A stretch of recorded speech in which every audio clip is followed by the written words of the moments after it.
કામમાં રહેતા બાંગ્લાદેશીઓની તપાસમાં એટીએસનો મોટો ઘટસ્ફોટ। અમદાવાદ શહેરમાં આવેલ ચંડોળા તળાવ અને આસપાસના વિસ્તારમાં ગેરકાયદે બાંધકામ કરીને બાંગ્લાદેશીઓને મકાન ભાડે આપીને મોટા પાયે કાળો કારોબાર કરનાર લલ્લા બિહારીની ધરપકડ થઈ ચૂકી છે। જ્યારે ચંડોળા તળાવ વિસ્તારમાં ગેરકાયદે રહેતા બાંગ્લાદેશીઓને ઝડપીને ડિપોર્ટ કરી દેવાયા છે, ત્યારે હવે એટીએસની તપાસમાં મોટો ઘટસ્ફોટ થયો છે। ચંડોળા તળાવ આસપાસ રહેતા બાંગ્લાદેશીઓએ બોગસ ડોક્યુમેન્ટ બનાવ્યા હતા। તે બનાવવા માટે અમદાવાદ મ્યુનિસિપલ કોર્પોરેશનના વિપક્ષના નેતા શહેજાદ પઠાણ સહિતના કોંગ્રેસના કોર્પોરેટરના લેટરપેડનો ઉપયોગ કરાયો હોવાનું ખુલ્યું છે। હાલ એટીએસે આ મામલે અમદાવાદથી રાણા સરકાર ઉર્ફ મોહમ્મદ દીદાર આલમ નામના બાંગ્લાદેશી અને બોગસ ડોક્યુમેન્ટ બનાવનાર એક એજન્ટની ધરપકડ કરીને આગળની કાર્યવાહી હાથ ધરી છે। प्रेजेंट इंडियन सिचुएशन को ध्यान में लेते हुए भारत सरकार અને गुजरात सरकार द्वारा जो सूचना के हिसाब से और हमारे सीनियर अधिकारी के मार्गदर्शन में इलीगल इमिग्रेंट्स के अगेंस्ट में हम एटीएस गुजरात ने कामगिरी शुरू किया था। उसी दौरान हमारे पीआई वीरेंद्र वाघेला साहब को एक बातमी मिली थी कि एक बांग्लादेशी सिटीजन जिसका नाम है राना सरकार उर्फ मोहम्मद दीदारुल आलम,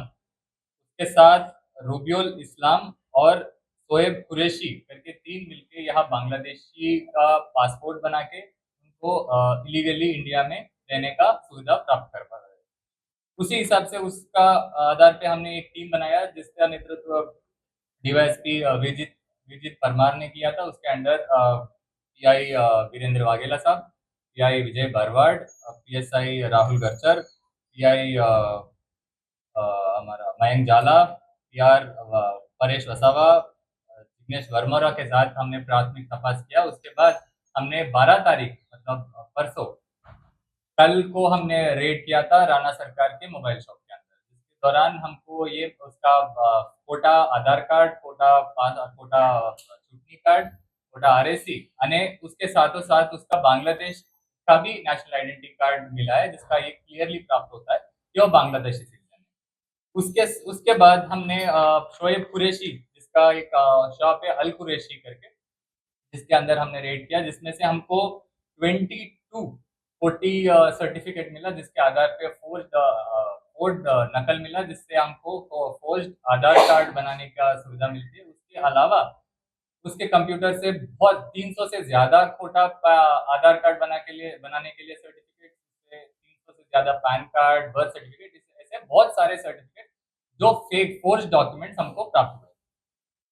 तो इन्वेस्टिगेशन में हमको प्रिलिमिनरी इन्वेस्टिगेशन में ये हमको पता चला कि राणा सरकार उसके साथ रूबियोल इस्लाम करके एक आदमी और शोएब कुरैशी, ये तीनों मिलके बहुत सारे मोर देन 20 बांग्लादेशी इमिग्रेंट्स का पासपोर्ट बनाने का कार्य किया और सक्सेसफुल भी रहे, जिसमें हमको अभी के लिए 26 जितना पासपोर्ट एप्लीकेशन का डिटेल्स अभी हमको मिला, जिसमें अराउंड 17 जो पासपोर्ट ऑलरेडी बन चुके हैं, उसमें 9 लोग ऑलरेडी इंडिया में हैं और बाकी 6 लोग इंडिया छोड़ के बाहर भी भाग गए थे। इसके हिसाब से हमने इंडियन भारतीय न्याय संहिता 336(2), 337, 338 और 340 सबसेक्शन 2 के हिसाब से और passports act 12 subsection 1 subsection A, passports act 12 subsection 2, foreigners act 14A subsection B, 14 subsection C के हिसाब से हमने केस दाखिल किया है। सर, इसका कोई चंडोड़ा में रहने वाले बांग्लादेश अभी जितना प्राथमिक तपास में हमको पता चला, इन्होंने बहुत ज्यादा पासपोर्ट बनाए, उसमें सारा इन्वेस्टिगेशन में पता चलेगा। पर हाँ, ये जो राणा सरकार जो रहता है नारोद, वो चंडोला लेक के बहुत बाजू में रहता है, तो बहुत सारे पासपोर्ट वहां का भी बनाने का क्षमता है। हाँ, हमने अरेस्ट किया था राणा सरकार उर्फे मोहम्मद दीदारुल आलम जो बांग्लादेशी सिटीजन है,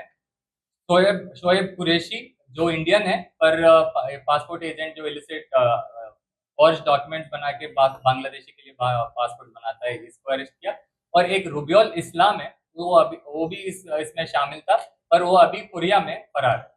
है, तो यहाँ से फरार है। तो उसके हिसाब से हमने प्राथमिक तपास चालू किया है, वो अभी तक वेरीफाई नहीं हुआ है, पर अभी हम बोल नहीं सकते, इन्वेस्टिगेशन। नकली डॉक्यूमेंट और जो नकली डॉक्यूमेंट जो अभी तक हम लोग मिला है, जो वहाँ का म्युनिसिपल काउंसलर का जो सर्टिफिकेट है वो ऑलरेडी लेके रखते हैं, उसमें जो ऑलरेडी सर्टिफिकेट है साइन है, उसका बाकी जो नाम है, जो ऊपर एप्लीकेंट का जो नाम है, वो सारा ये लोग व्हाइटनर से मार्क कर लेते हैं। मार्क करके जो उसका कलर प्रिंट आउट करके